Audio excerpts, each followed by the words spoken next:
Howdy, howdy, off-grid North Country Farm. So with this method of training, the first thing you need to do is have a solid pole. It's not going to break off or get pulled out. And you take a nice rope. It's, I would say, soft, not too hard. Make a slip knot around the belly right in front of the back legs. And I just take a belly twine and tie it back so it don't slip forward.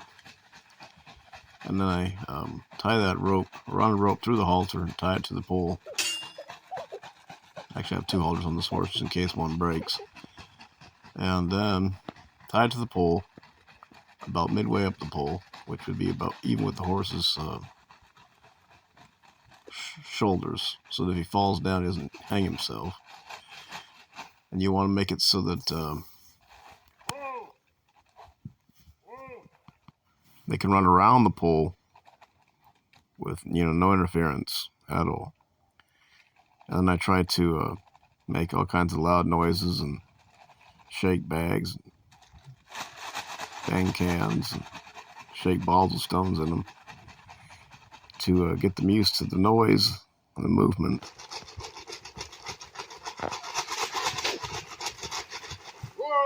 It takes a while. If you keep at it, you'll get it. While I'm doing it, I say ho, ho, which helps them learn how to stand still. Then, when they start to stand still and let you touch them with one thing, I move on to another, and then come back again and try it again.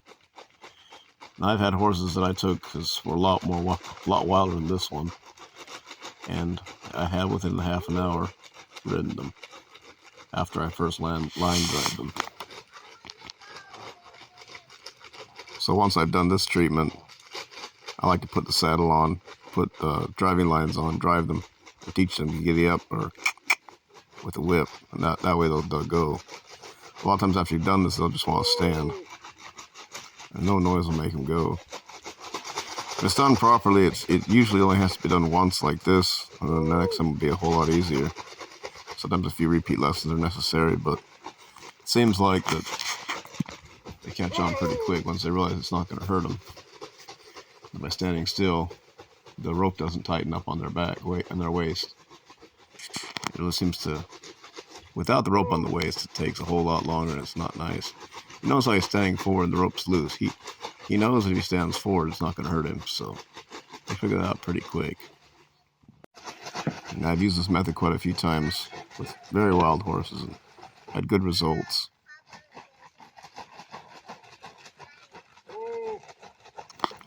I found that even the wildest horses sometimes catch on faster because they pull back harder into the rope. And then they realize it's by pulling back they're getting hurt. Well, it hurts their belly, I guess, or hurts their stomach when they pull back. So they quit pulling back. This pretty much takes care of pullers or head shy horses, spooky horses, horses that are jumpy. Like I said, the wilder ones actually seem to catch on a little faster because they pull back harder. I had some tame ones that was pretty hard to get them to pull back into the rope. You kind of want to pull back a bit so they learn that pulling back isn't going to be a good idea, not to get away. So most horses want to get away from the noise and from the shaking of the bag. And then they realize that it's not going to hurt them. They're safe. The noise is not dangerous. They'll see a rapid improvement once they catch on. Like I said, it takes a while. Keep at it. Don't give up. I like to do it in a cooler evening because you get quite warm and the horse warms up too. So that's why I have it under a tree and in the evening where it's cool. It's not so hot.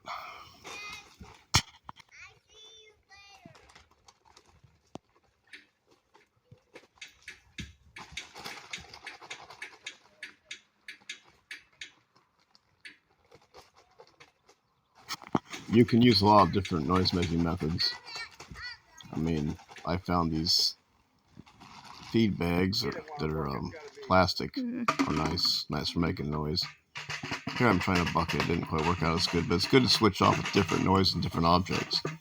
Because a lot of times, once they're used to one, they'll still spook from another. So you want to try different objects. Give them a chance to get used to different things. And you gotta do one side, and then you gotta do the other side. Because horses train. If they're trained on one side, doesn't necessarily mean they're not gonna spook on the other side.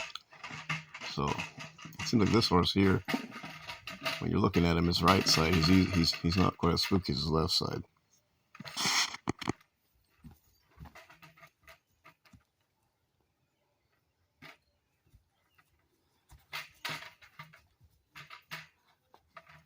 Things this horse is head shy.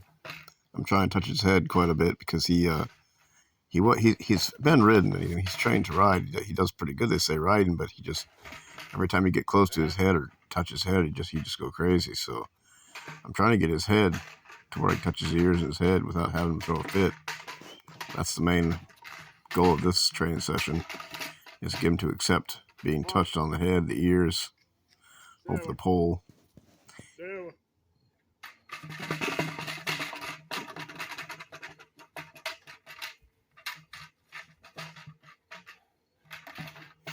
Oh, he's still fighting it, but he's starting to accept it a little bit. I've been touching him, rubbing his ears and trying to touch his neck and face and stuff the last couple of days. But it wasn't progressing as fast as I like, so we're pushing a little harder this way.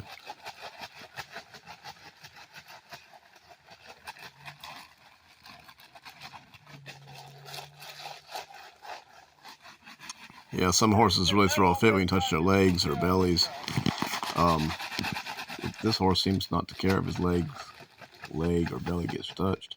Maybe he's got a small cataract. If you're doing that, I usually like to have a bag on something on the bag, so I don't have to be right there, because there are some horses will kick at you, and I've had some try to huck at me, so you gotta be careful. But this one, he seems didn't try to kick and didn't try to huck either.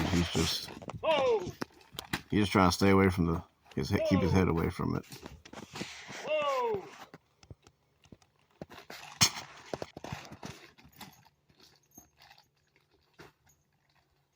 You can see how I tied the belling twine onto the loop, took it around the back and pat on the other side.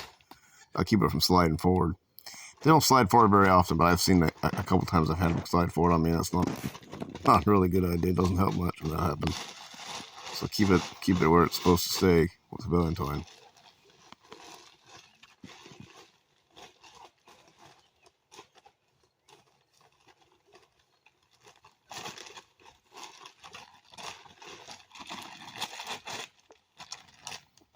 Oh, another thing to remember is watch your fingers on that rope.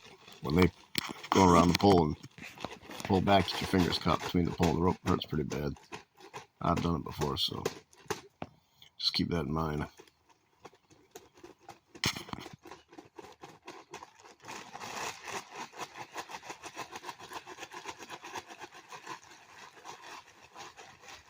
Ooh, good boy.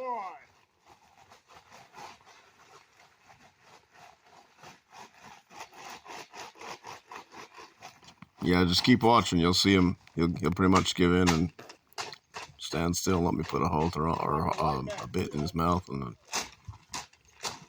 he's still not done yet, but he's getting a whole lot better.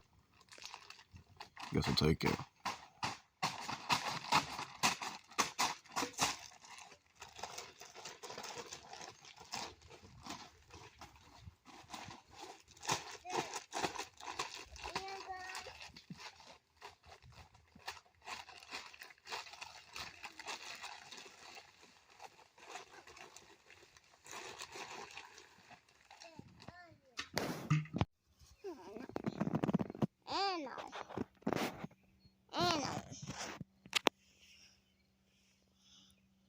Thank you for the glass.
Beat me.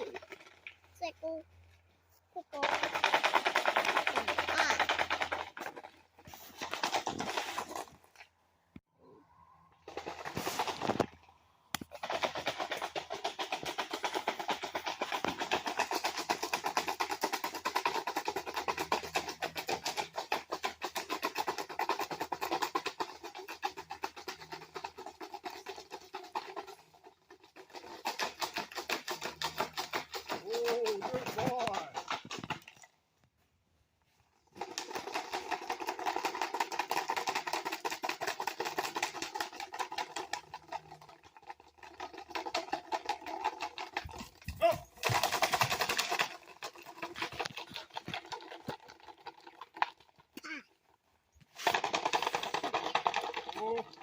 Easy. All right.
He's still acting a little spooky, but he's getting better.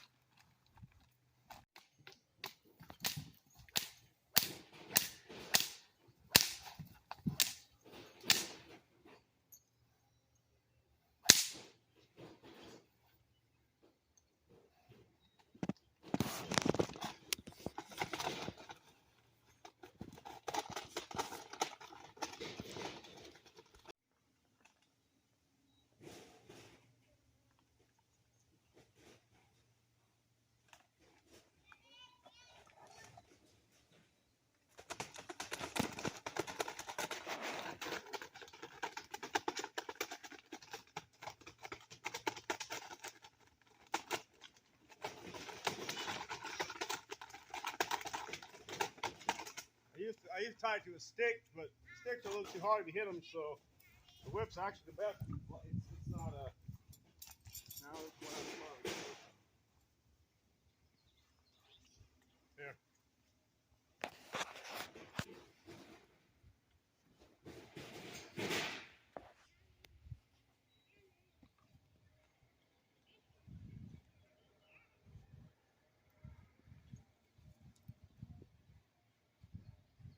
Good boy. Yeah. I got a blind there. I can't see what they're doing.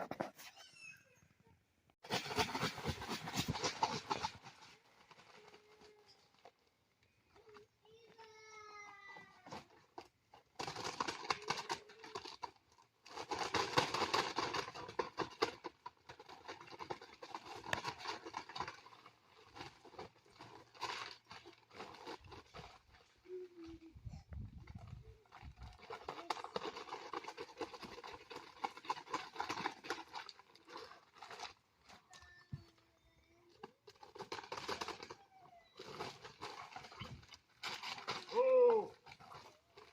Oh. Oh. Oh. Oh.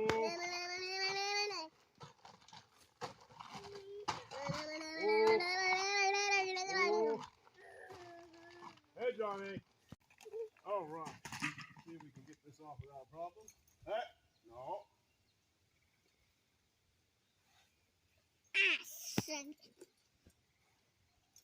Come here.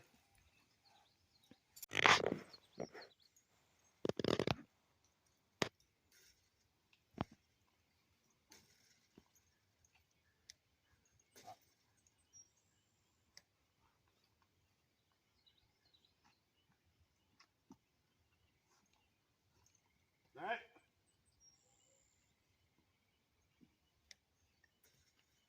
Well, he still isn't done yet. He's just getting close, that's all.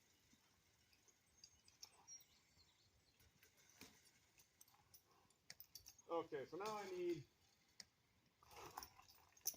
Oh.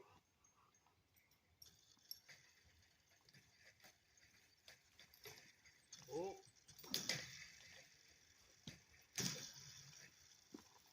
Oh. David. Whoa. Whoa. Whoa. Whoa.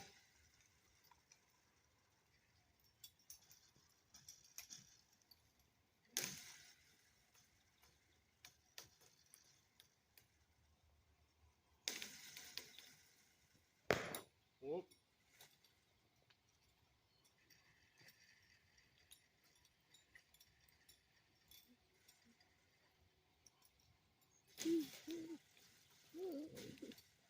No, no, no.